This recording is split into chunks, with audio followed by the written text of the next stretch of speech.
Es momento de entrevista en BTV Noticias y hoy les proponemos hablar sobre la compleja financiación de los medicamentos de alto costo y todos los debates que esto produce. Hace poco, en su cuenta de Twitter, el profesor del Consultorio Jurídico de la Facultad de Derecho, Juan Sereta, denunció lo que llama la odisea de los enfermos pobres. Dijo que Juan, una persona que murió hace muy pocos días, murió esperando que le llegara un medicamento. Después supimos que en realidad el medicamento le llegó tarde, pero además el hombre nunca se enteró que había llegado porque hubo una omisión también de la mutualista, además de lo que denuncia el abogado de una omisión en el Ministerio de Salud Pública. Hoy vamos a profundizar de eso y para eso ya recibo a Sereta. Gracias por estos minutos. Gracias a ustedes por la invitación. Bueno, ¿qué balance le deja o qué conclusión le deja el caso concreto de Juan, este hombre que tenía una enfermedad de cáncer y que termina muriendo sin haber recibido la medicación a tiempo, pese a que había un fallo de la justicia que decía que tenía que recibirlo?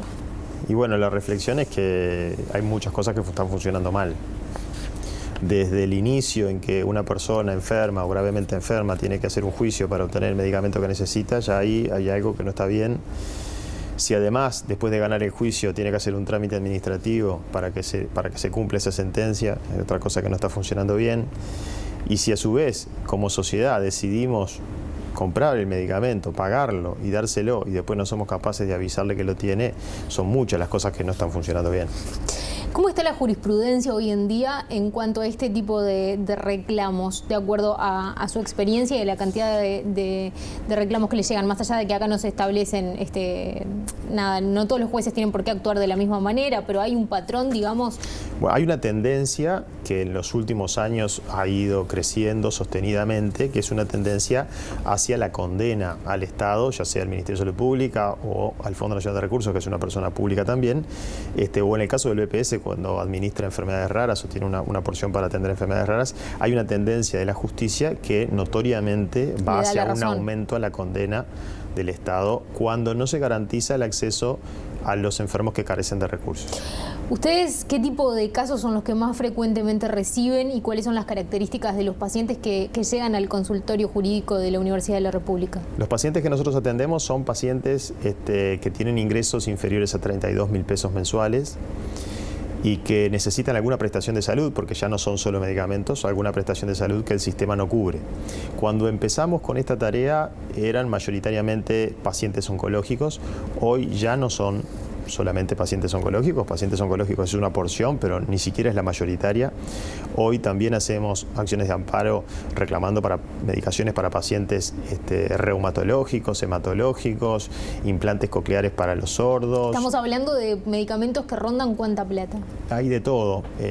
Justamente en el consultorio lo que nos pasa es que es muy amplio el espectro, porque una persona que gana menos de 32.000 pesos prácticamente no tiene acceso a ninguna prestación. Claro, entonces, no se puede costear un medicamento que le salga 5.000 pesos por mes, por ejemplo. Claro, entonces a veces hacemos por uno que sale 30.000 pesos por mes y otras veces por uno que sale 200.000 pesos por mes. Hay un abanico muy importante. Incluso a veces también estamos haciendo por coberturas que no son completas.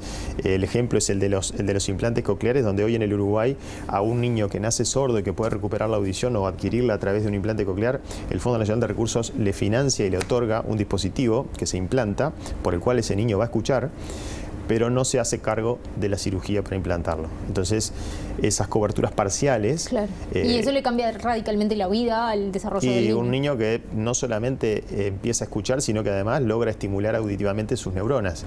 Eso impacta no solamente en el sentido del oído, en poder escuchar, sino también en su desarrollo intelectual posterior. Por eso esas coberturas que no son totales, obviamente, si estamos hablando de una familia que puede pagar la cirugía, seguramente no va a recurrir a nosotros, pero los niños que nacen en hogares más humildes, donde por más que se les entregue el dispositivo no tienen cómo pagar la cirugía, tenemos que hacer también un juicio. Antes de llegar al recurso de amparo, ¿cuál es la actitud del Ministerio de Salud Pública o el Fondo Nacional de Recursos? ¿Es necesariamente decir no a todo lo que no está en el formulario terapéutico? Sí, eso ha cambiado a lo largo del tiempo. Estos años hubo algún momento en que el Ministerio estudiaba los casos, se asesoraba con un experto y en algunas cosas las otorgaba, pero al día de hoy en el caso de las dos instituciones, tanto el Fondo como el Ministerio, todas esas peticiones que se hacen ya sabemos que van a ser infructuosas porque ni siquiera se va a estudiar el caso del paciente. Entonces ya sabemos que terminamos hoy, ya sabemos que terminamos siempre por la vía judicial. Bien, el tema es por demás complejo y tiene de fondo un tema que es la defensa del derecho a la salud para todos los ciudadanos. Yo le voy repasando algunos datos, veía por ejemplo que el fondo está destinando unos 50 millones de dólares para cubrir medicamentos de 22 patologías. Hace muy poco anunciaron por ejemplo que iban a ingresar 13 medicamentos nuevos y repasando algunas declaraciones del subsecretario de Salud Pública, él decía: muchos de estos medicamentos que tenemos que pagar lamentablemente prolonga la vida 2 o 3 meses y cuando uno analiza políticas públicas generales se tiene que preocupar de estos temas. Quizás si a mí me pasa, yo pida el medicamento, pero el Ministerio de Salud Pública como órgano rector no puede pensar en el caso Jorge Kian, tiene que pensar en la generalidad. ¿Qué dice usted al respecto después de tratar con todos estos casos? Nosotros queremos para los pacientes pobres, para un obrero, queremos lo mismo que Jorge Kian quiere para él. O sea, que por supuesto, que le den el medicamento y no tendría que ponerse en la ecuación cuánto da de sobrevida a nuestro criterio lo que debe respetarse es la voluntad del paciente. El paciente puede decidir no recibir ese medicamento porque lo considera que es un encarnizamiento terapéutico, que no quiere someterse a eso y respetamos esa decisión, así como también respetamos cuando el paciente, sin importar su condición social, quiere seguir tratando y combatiendo su enfermedad. Hoy está desequilibrada la balanza, digamos, entre lo que plantea o la política que lleva adelante el Ministerio de Salud o el sistema de salud y al acceso que tienen algunos usuarios. Y la política que se está llevando en materia de prestaciones no cubiertas, porque quiero aclarar eso, porque las prestaciones que están incluidas en el sistema tenemos acceso todos y eso es algo bueno.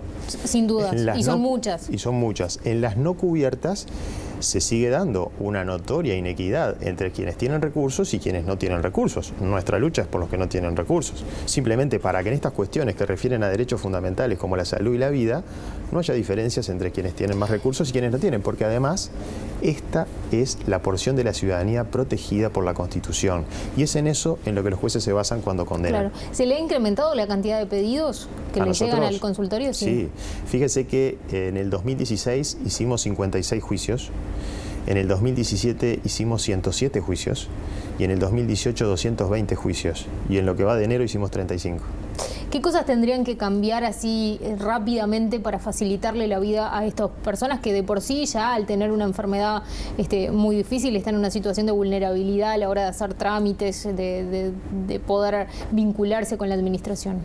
Y nosotros pretendemos un presupuesto construido para garantizarle la salud, si es posible, a todos y si no es posible a todos, por lo menos a los que no tienen recursos propios para acceder a las prestaciones. Juan Sereta, gracias por estos minutos. Gracias a ustedes.